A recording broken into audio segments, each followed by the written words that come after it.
ठीक है, अब ये नोट्स में आ गया। उसके बाद देखें एरिया ऑफ अ ट्राइंगल। अगर किसी ट्राइंगल में 3 कोऑर्डिनेट्स दिए हुए हों तो ये फॉर्मूला है जो एडमेस का स्पेसिफिक फॉर्मूला है।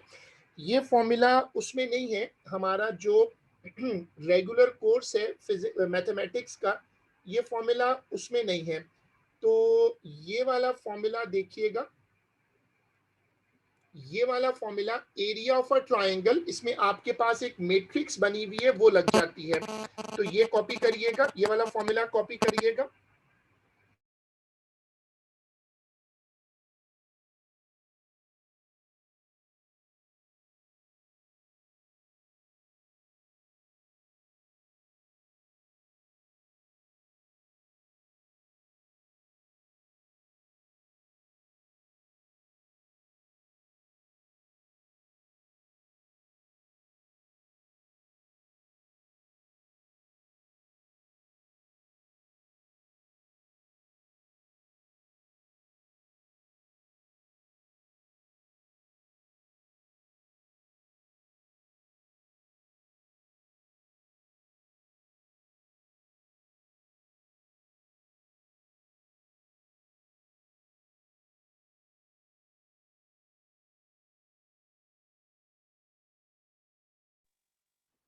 सर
अब ये फॉर्मूला लगाते कैसे हैं, मैं इसमें कोऑर्डिनेट ज्योमेट्री में ये वाला फॉर्मूला लगाते किस तरह, इस फॉर्मूला को लगाने का तरीका क्या है वो देख लें। इसमें क्या होता है, x1 y1 x2 y2, ये एक एग्जांपल मैं शुरू कर रहा हूं। आप सब लोग ये एग्जांपल नोट सेक्शन ही में कॉपी करिएगा, नोट्स में ही कॉपी करिएगा।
सबसे पहले इस फॉर्मूला में नंबर डाल दें।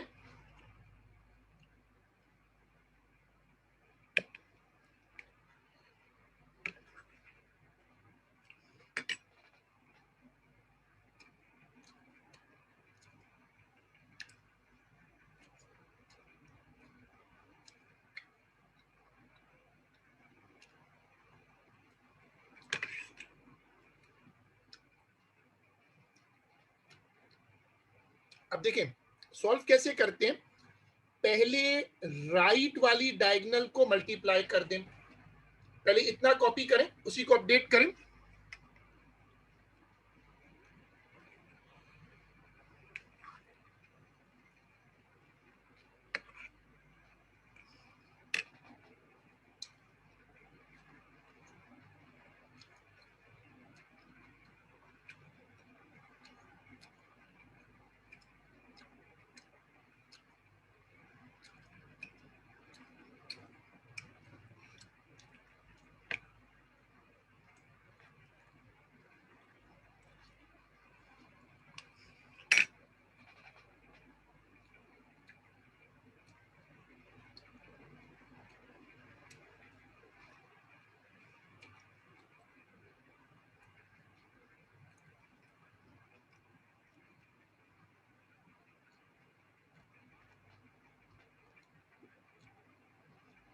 फिर ये वाला को, इसी को अब राइट वाले को पहले आपने रेड वाले पर मल्टीप्लाई कर दिया, फिर ब्लू वाले एरोस पे मल्टीप्लाई करें और बीच में माइनस साइन लगा दें।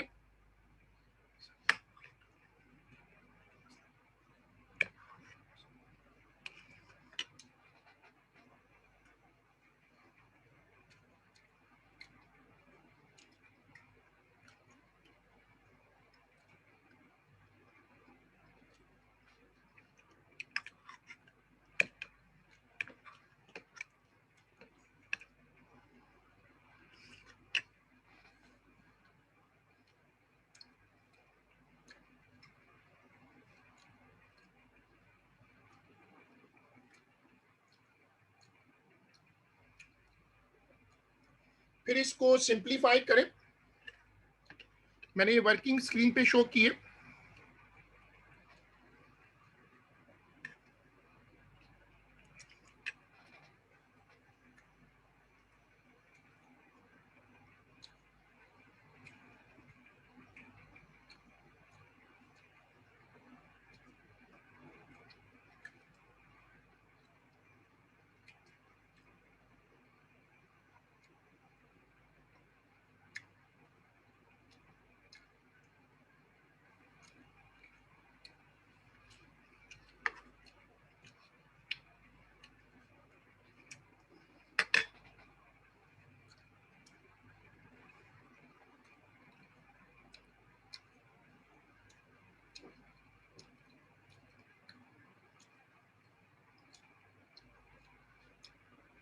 चलो अब हेडिंग डाल दो, एरिया ऑफ अ क्वाड्रिलेटरल। अब उसका फॉर्मूला कॉपी करो।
इसमें 4 तक गया हुआ है।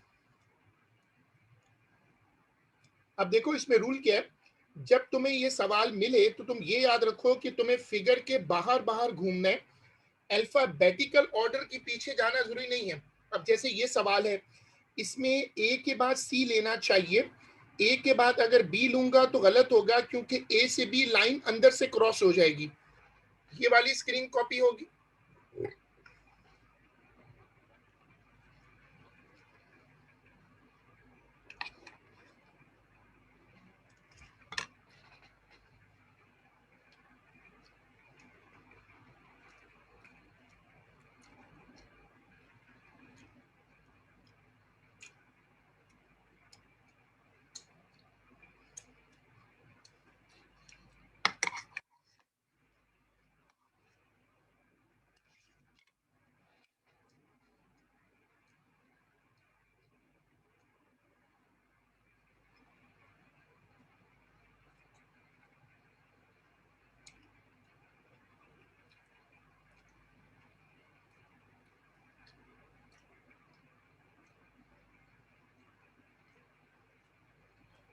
सर आपसे एक सवाल करना था।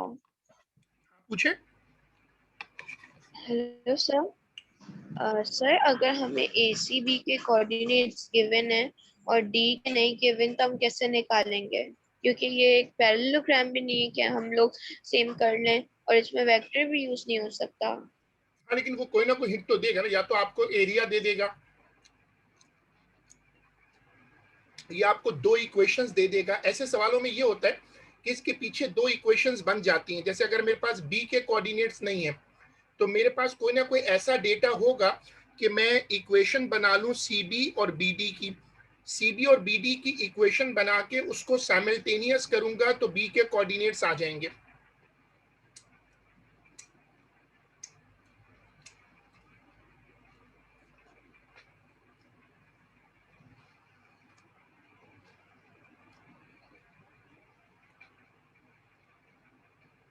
चलो देखो, if modulus sign is removed always put plus minus. ये मैंने आज सुबह की क्लास में भी और कल वाली क्लास में भी बताया था।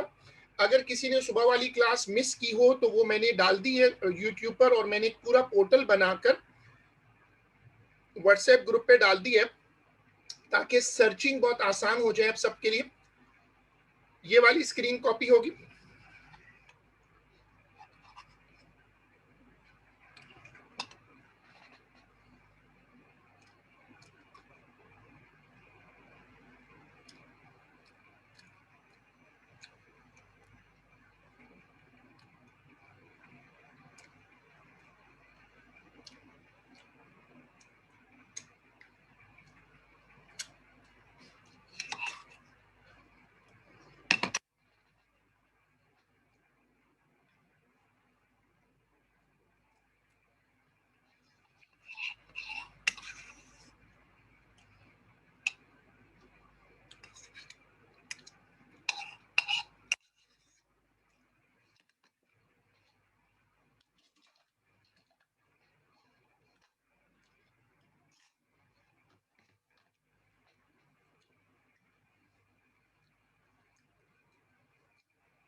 अब देखो इसमें क्या होता है, जैसे एक बच्चे ने पूछा अभी कि अगर एक पॉइंट ना पता हो तो हम उसकी जगह एक्स और वाई रख देंगे अननोन। जब हम सॉल्व करेंगे, लेकिन ऐसे सवालों में फिर एरिया दिया हुआ होता है। मुझे एरिया दिया हुआ है, और वो एरिया कितना दिया हुआ है देखो, मुझे एरिया दिया हुआ है 20। इस केस में मुझे एरिया फिर दिया हुआ है और एरिया की वैल्यू दी हुई है 20।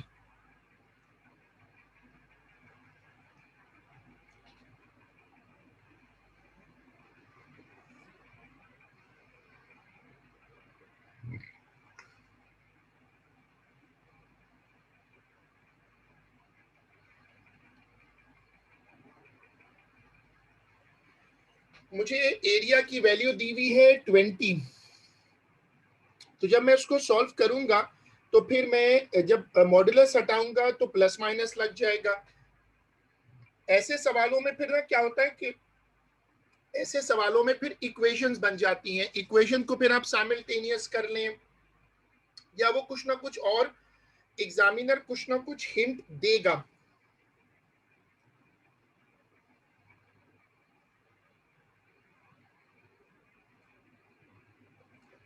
To values of x may be obtained, इस केस में क्या होगा कि एक्स की दो दो वैल्यूज आ सकती हैं।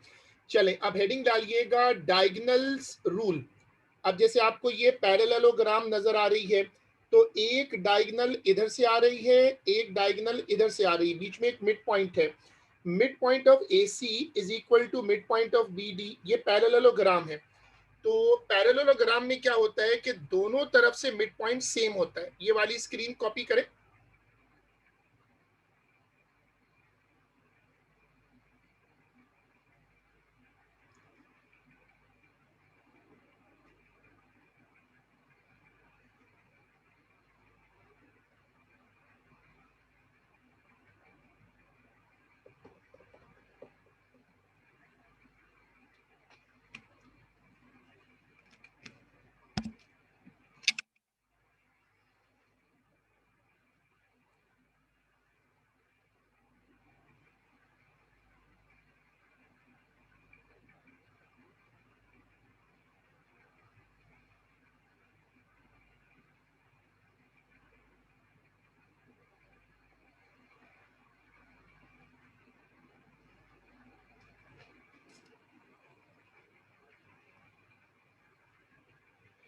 किसी पैरेललोग्राम में क्या होता है कि जो डायगोनल्स होती हैं, जब दो डायगोनल्स बनती हैं तो दोनों तरफ से मिड पॉइंट सेम हो जाता है। Mid point of A C is equal to mid point of B D. ये वाली स्क्रीन कॉपी होगी पैरेललोग्राम के लिए।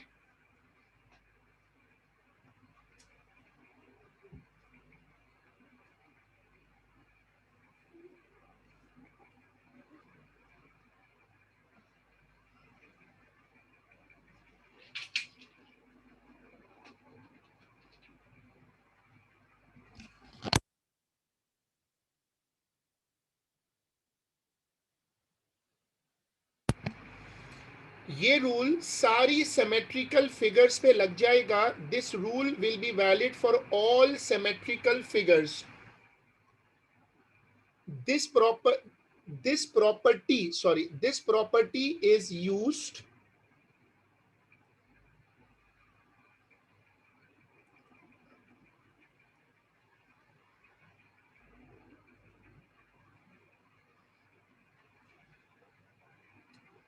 this property is valid for all symmetrical quadrilaterals like square, rectangle, rhombus, etc. ये वाली स्क्रीन देखें।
ये प्रॉपर्टी सारी सिमेट्रिकल फिगर्स पे लग जाती है।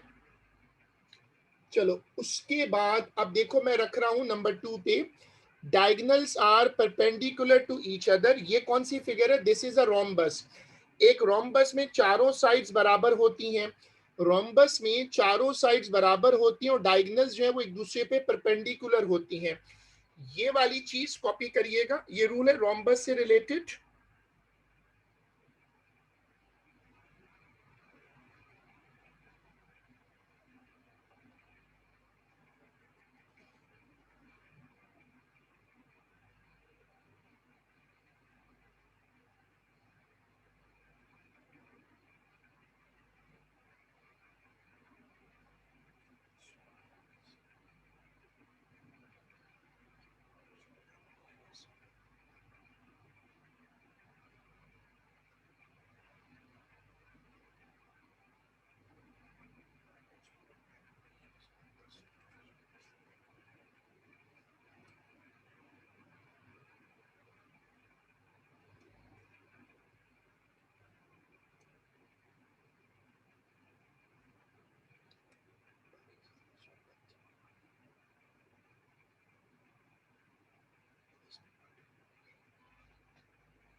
एक रोम्बस में क्या होता है कि रोम्बस की दो प्रॉपर्टीज आपको दिखाई दे रही हैं। एक प्रॉपर्टी क्या है कि रोम्बस में diagonals are perpendicular to each other, और दूसरी प्रॉपर्टी क्या है? All four sides are equal.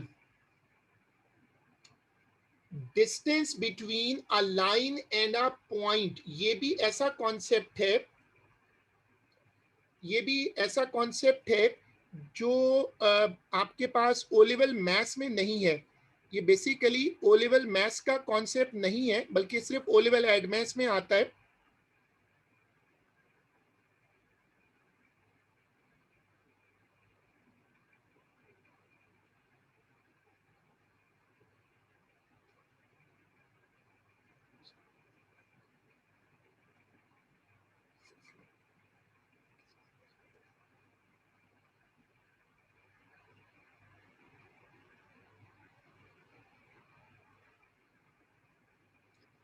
Distance between a line and a plane, ये मेरा अगला टाइटल है। ये पॉइंट है, ये लाइन है, और ये मैंने डिस्टेंस का फॉर्मूला दिया है ax1 plus by1 plus C, और नीचे formula ax plus by plus C, यहाँ से abc आ जाएंगे, और ये जो पॉइंट है इससे आएंगे x1 y1।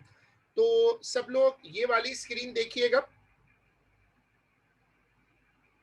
ये कॉपी करिएगा नोट्स में।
ये मॉड्यूलर साइन लगा हुआ है। मॉड्यूलर साइन का मतलब क्या है? मॉड्यूलर साइन का मतलब ये है, मॉड्यूलर साइन का मतलब ये है कि आप आंसर को हमेशा प्लस में रखेंगे।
ये वाला देखिएगा एग्जाम्पल, ये वाली एग्जाम्पल कॉपी करिएगा।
अब जिन लोगों ने ये क्वेश्चन कॉपी किया वो देखिएगा, इस क्वेश्चन को हम शुरू कर रहे हैं। इसमें देखिए हमारे पास एक फॉर्मूला की प्रैक्टिस है। ये जो दो नंबर है 2 और 5, ये जाएंगे x1 y1 की जगह, और 2 3 और 6 ये जाएंगे abc की जगह। ये डेटा इसमें पुट करें और सॉल्व करें, ये डेटा इसमें पुट कर दें और सॉल्व कर लें। फिर हम 5 मिनट का ब्रेक करेंगे नमाज के लिए।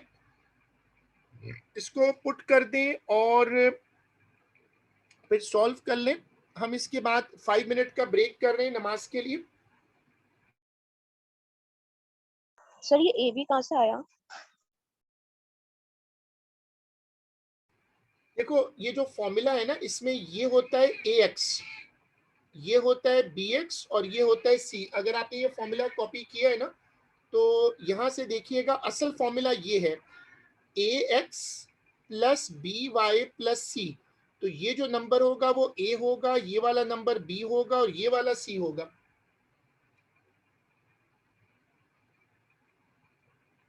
अब यहां से देखिएगा,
modulus sign keeps the value always positive. ये मॉड्यूलस का कॉन्सेप्ट है जो कल वाली एक्स्ट्रा क्लास में भी डिस्कस हुआ था कि जो नंबर मॉड्यूलस के अंदर होता है वो हमेशा प्लस होता है। ये वाली स्क्रीन भी कॉपी होगी नोट्स में।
कोलिनियर पॉइंट्स, अगर पॉइंट्स एक ही लाइन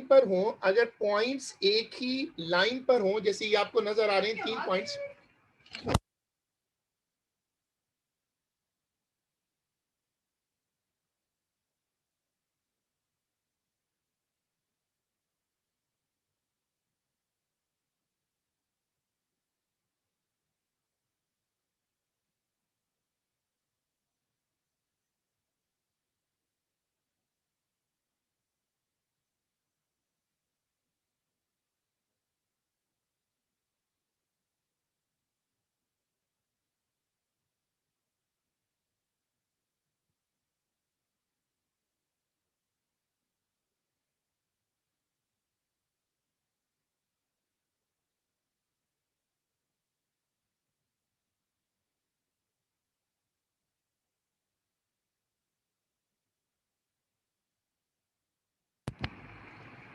देखें अब आपको ये जो लाइन नजर आ रही है इस पे जो पॉइंट्स हैं उनको कहते हैं कोलिनियर पॉइंट्स। कोलिनियर पॉइंट्स क्या होते हैं? कोलिनियर का मतलब होता है एक ही लाइन पर। अब अगर ये पॉइंट्स एक ही लाइन पर हैं तो इनको कहेंगे कोलिनियर। ये वाली स्क्रीन कॉपी होगी।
ए बी और सी स्ट्रेट लाइन है, ठीक है, और इसको कहते हैं कोलिनियर पॉइंट।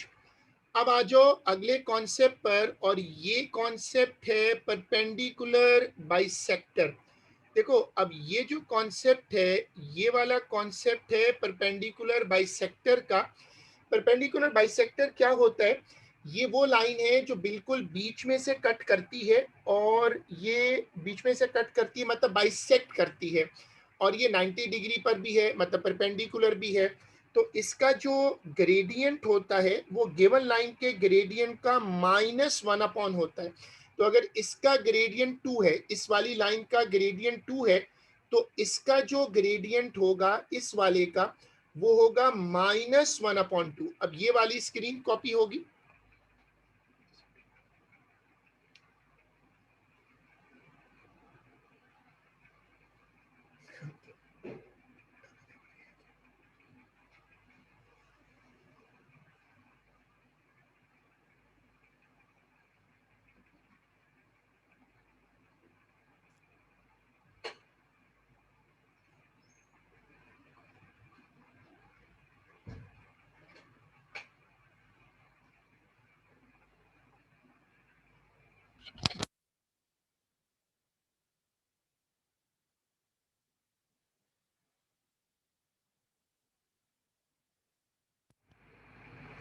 सब लोग ये वाली स्क्रीन कॉपी करिएगा।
चलो अब उसके बाद देखो, अब ये वाला फॉर्मूला आ रहा है, एंगल बिटवीन टू लाइंस, ऐसे करके दो लाइंस बनी हुई हैं, एक का नाम एल लाइन 1 है, दूसरे का लाइन 2 है।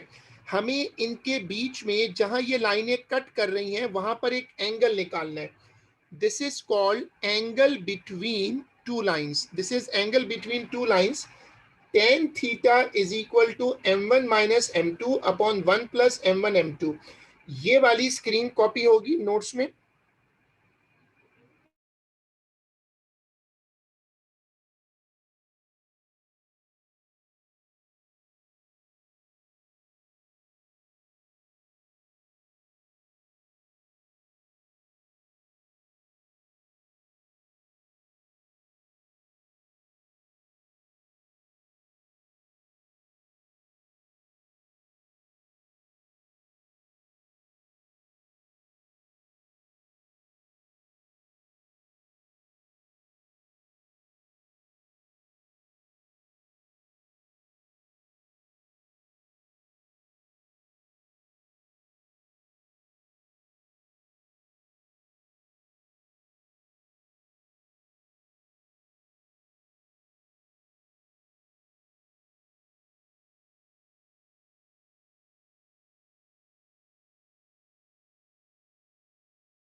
सर ये फॉर्मूला किस कंडीशन में यूज करता है, एग्जामिनर किस क्वेश्चन बोलता है?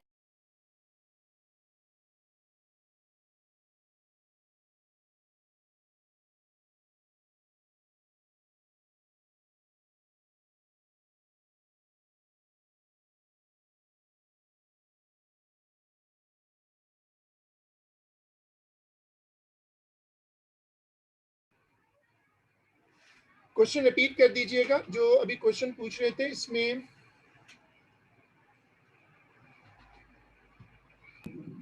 सर ये फॉर्मूला जो आपने लिखा है टेंजेंट का, वो मतलब एग्जामिनर आपको किस तरह पूछेगा कि आप लाइक टेंजेंट थीटा का तो वो ऑपोजिट ऑपोजिट अपॉन एडजेसेंट होता है ना? नहीं नहीं नहीं, वो तो ओ लेवल मैथ्स का फॉर्मूला है। ये तो एंगल बिटवीन टू लाइंस है, वो तो ट्राइंगल का फॉर्मूला है ना।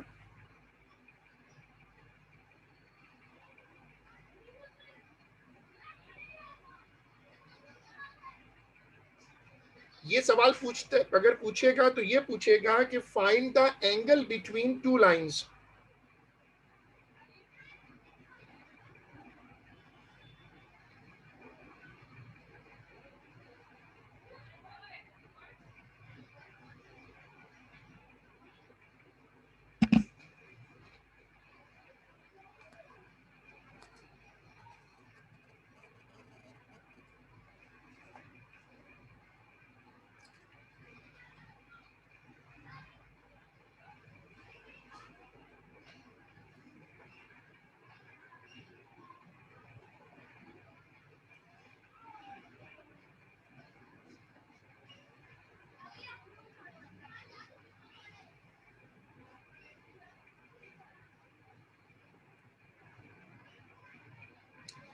कोऑर्डिनेट ज्योमेट्री के हमने सारे नोट्स बना लिए। सारे जो कोऑर्डिनेट ज्योमेट्री के कॉन्सेप्ट थे, ये आसान चैप्टर है और आता हर साल है, लेकिन बहरहाल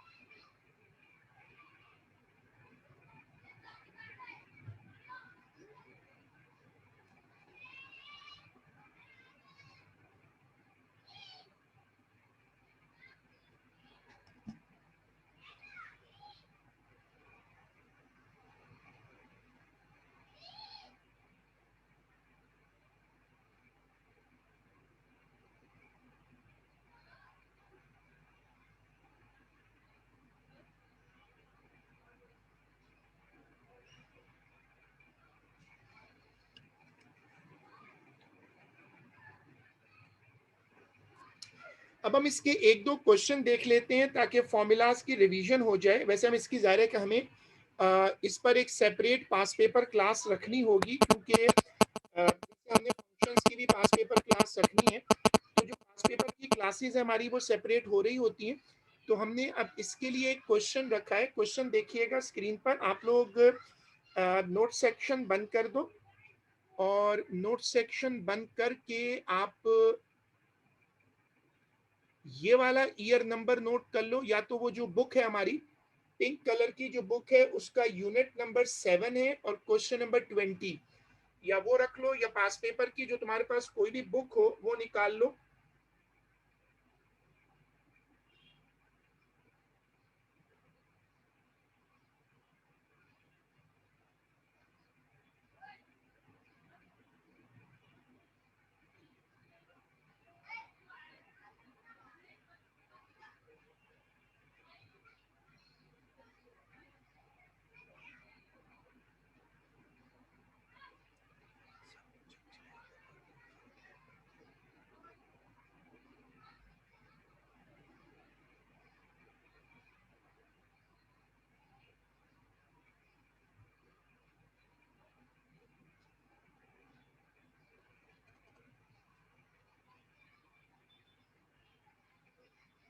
Hello, Okay. it's for you. I'm Mrs. Joshua for you.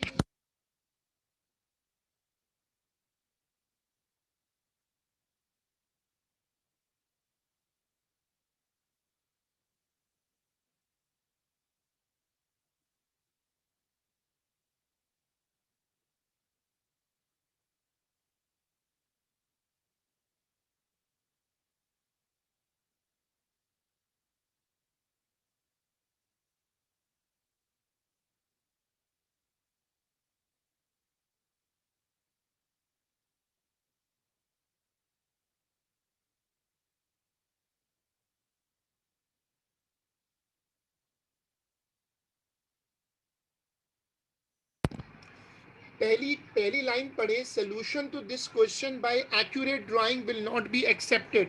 अगर आपने इसको डायरेक्ट सॉल्व किया तो एग्जामिनर कह रहा है कि मैं इसको एक्सेप्ट नहीं करूंगा। अगर आपने डब्बे गिन लिए, बॉक्स काउंटिंग कर ली,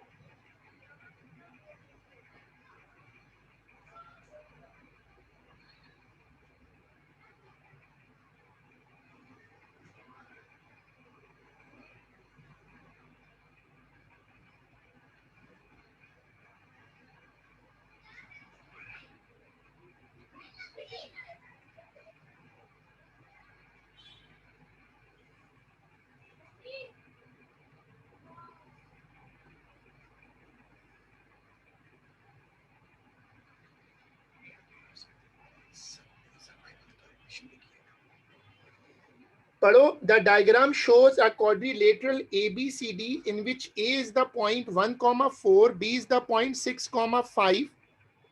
Angle ABC is a right angle. Point C lies on the x-axis. The line AD is parallel to the y-axis and the line CD is parallel to BA.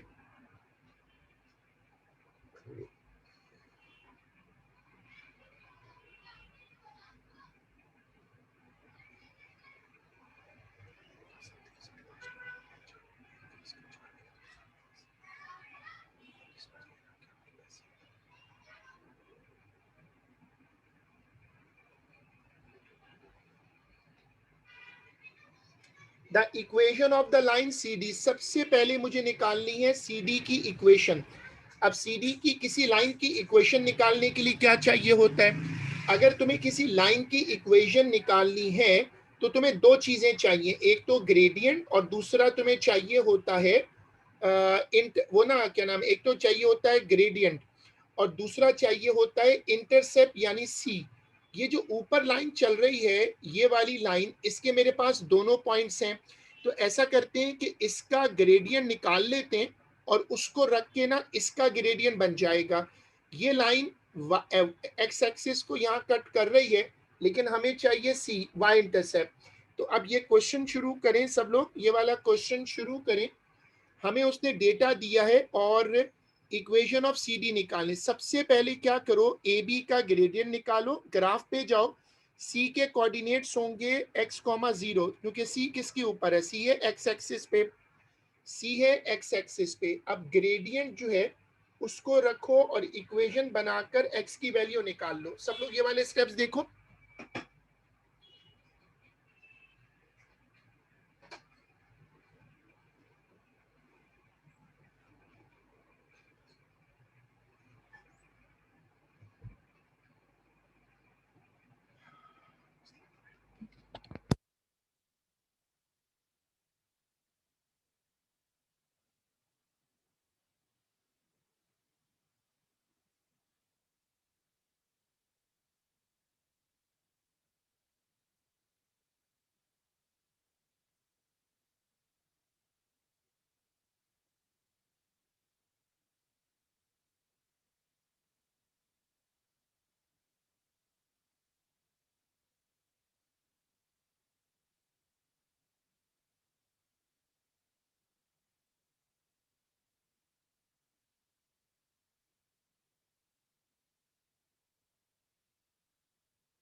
ये पहले ही देखें, इस तरह के क्वेश्चन को समझने के लिए वो असूल याद रखें कि एक तो क्वेश्चन आपके सामने खुला हुआ हो, दूसरी बात याद रखें कि एक रूल समझ लें कि किसी लाइन की इक्वेशन निकालने के लिए दो चीजें चाहिए होती हैं।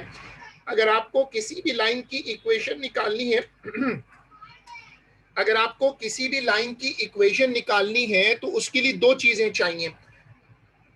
एक आपको चाहिए होता है ग्रेडियंट और दूसरा चाहिए होता है y इंटरसेप्ट, यानी y is equal to mx plus c की फॉर्म है। अब देखो, अगर आप इसको यहां से देखो तो आपको चाहिए, अब ये जो लाइन है CD, मेरे पास इस पे तो कोई पॉइंट नहीं है, लेकिन इसके पैरेलल एक लाइन है, उसका ग्रेडियंट इसको मिल जाएगा। C एक्स एक्सिस पे क्वेश्चन आपके सामने खुला रहना चाहिए, वरना तो वो समझ ही नहीं आएगा। मैंने C के कोऑर्डिनेट ले लिए x,0 और उसके बाद ग्रेडियंट रखकर इक्वेशन बनाकर x निकाल लिया।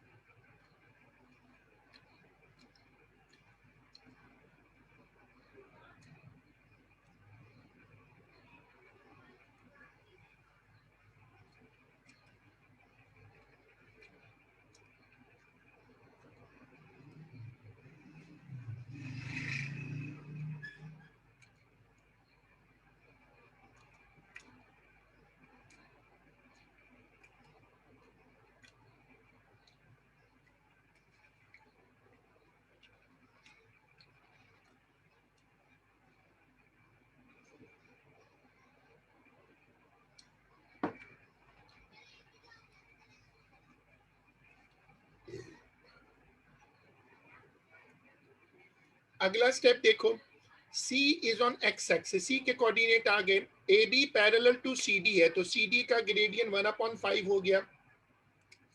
फिर उसको रखो और रख के सॉल्व कर दो। किसी भी लाइन की इक्वेशन निकालने के लिए दो चीजें चाहिए होती, एक ग्रेडियंट और एक C की वैल्यू।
अब देखो इसका पार्ट 2 देखो, the area of the quadrilateral ABCD, जो D है वो बिल्कुल A के नीचे है। अगला पार्ट पढ़ो सब लोग। मैंने आपको आज फॉर्मूलाज कॉपी करवाए हैं, तो फॉर्मूला देखिएगा और उसमें फॉर्मूला चेक करिएगा, किसका, क्वाड्रिलेटरल के एरिया का फॉर्मूला।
डी बिल्कुल ए के नीचे है, तो डी का एक्स कोऑर्डिनेट तो 1 हो जाएगा। इक्वेशन ऑफ सी डी वो मेरे पास पड़ी हुई है, उसमें जाकर मैंने एक्स की, अच्छा डी का एक्स कोऑर्डिनेट 1 क्यों होगा वो जरा चेक करो। देखो ए पे देखो, ए का एक्स कोऑर्डिनेट 1 है, उसके बिल्कुल नीचे आओ तो डी का एक्स कोऑर्डिनेट भी 1 होगा, दोनों का एक्स कोऑर्डिनेट 1 हो जाएगा, 1 कॉमा वाई, और वहां से तुम इसको फिर सॉल्व कर लो।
चलो अब आ जाओ इस सवाल के पार्ट पर। हमने कोऑर्डिनेट तो निकाल लिए, हमने अब कोऑर्डिनेट निकाल लिए, अब आप फॉर्मूला नोट करो। एरिया का फॉर्मूला है, ए बी सी डी का, ये एरिया का फॉर्मूला है। हमारे पास अब सारे कोऑर्डिनेट्स हैं, आप उस फॉर्मूला में वैल्यू डालें और सिंप्लीफाई करके आंसर निकाल दें।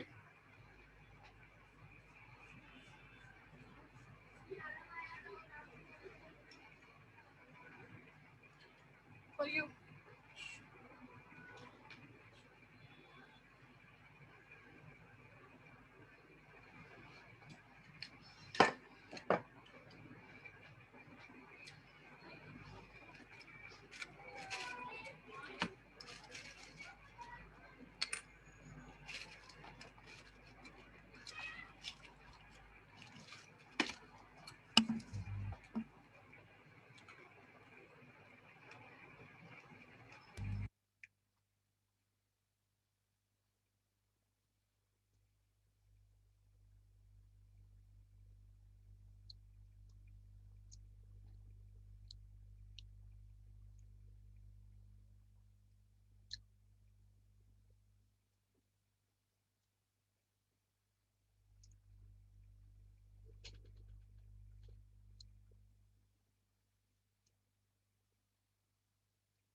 आंसर आए तो बता दें।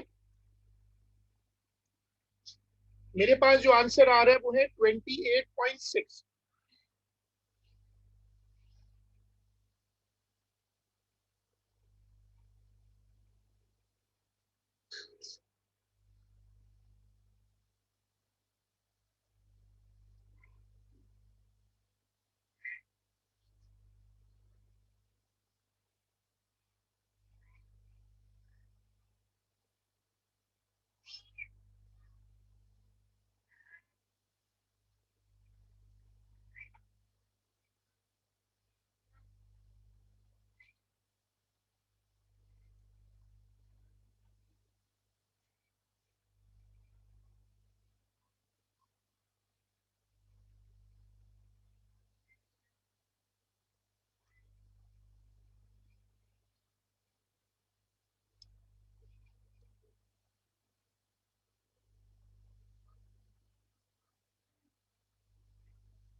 ठीक है, इसको फिर यहाँ तक रोक लेते हैं और इसको फिर इंशाल्लाह अगली क्लास में कंटिन्यू करते हैं।